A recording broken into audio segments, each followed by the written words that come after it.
দীর্ঘ ২ বছরের ইসরায়েলি হামলায় গাজা এখন ধ্বংসস্তূপের এক বিশাল ময়দান। যতদূর চোখ যায় শুধুই কনক্রিটের স্তূপ।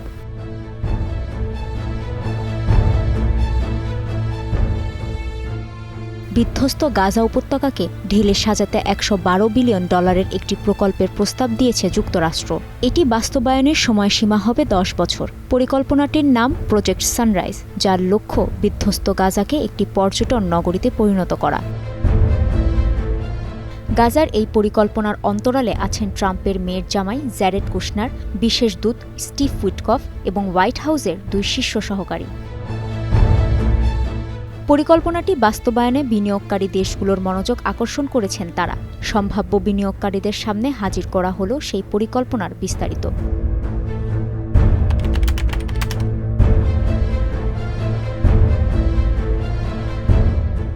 বত্রিশটি স্লাইডের এই পাওয়ার পয়েন্টে গাজাকে একটি স্মার্ট সিটি হিসেবে দেখানো হয়েছে। ওয়াল স্ট্রিট জার্নাল বলছে, গাজায় নির্মাণ করা হবে বিলাসবহুল রিসর্ট ও হোটেল, থাকবে উচ্চগতির রেল, কৃত্রিম বুদ্ধিমত্তা নিয়ন্ত্রিত স্মার্ট গ্রিড সুবিধা আর আধুনিক আবাসন, যা গাজাকে একটি আধুনিক শহরে পরিণত করবে।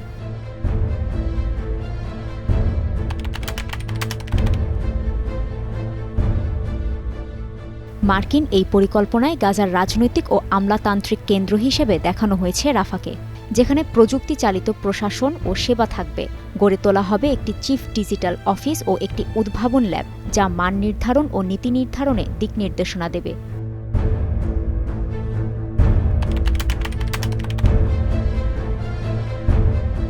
গাজা পুনর্গঠন পরিকল্পনা বাস্তবায়নে খরচ হবে $112 বিলিয়ন, $60 বিলিয়ন দেবে যুক্তরাষ্ট্র, যা মোট খরচের অর্ধেকেরও বেশি। তবে বাকি অর্থ কোন উৎস থেকে আসবে সেটি এখনও স্পষ্ট নয়।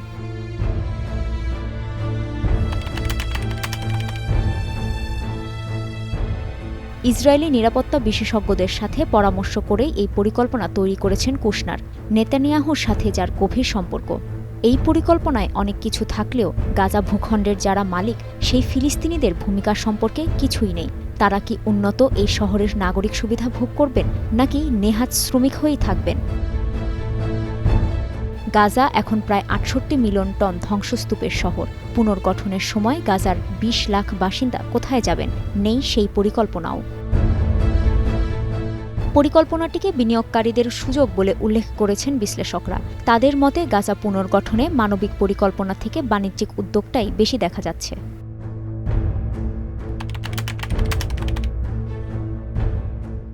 সবচেয়ে বিতর্কিত বিষয় হল রাফাকে গাজার ভবিষ্যৎ শাসনকেন্দ্র হিসেবে কল্পনা করা। গাজার বর্তমান শাসনকেন্দ্র হল গাজা সিটি। নতুন পরিকল্পনায় রাফাকে একটি নতুন শহর ও শাসনকেন্দ্র হিসেবে নির্মাণ করা হবে। প্রজেক্ট সানরাইজ নিয়ে আলোচনা সমালোচনা চলছে। এটি বাস্তবায়নের একমাত্র শর্ত হামাসের আত্মসমর্পণ। তবে হামাস এসব শর্ত মেনে নিবে কিনা সেটাই এখন দেখার বিষয়। কাজী শাহরিন, স্টার নিউজ।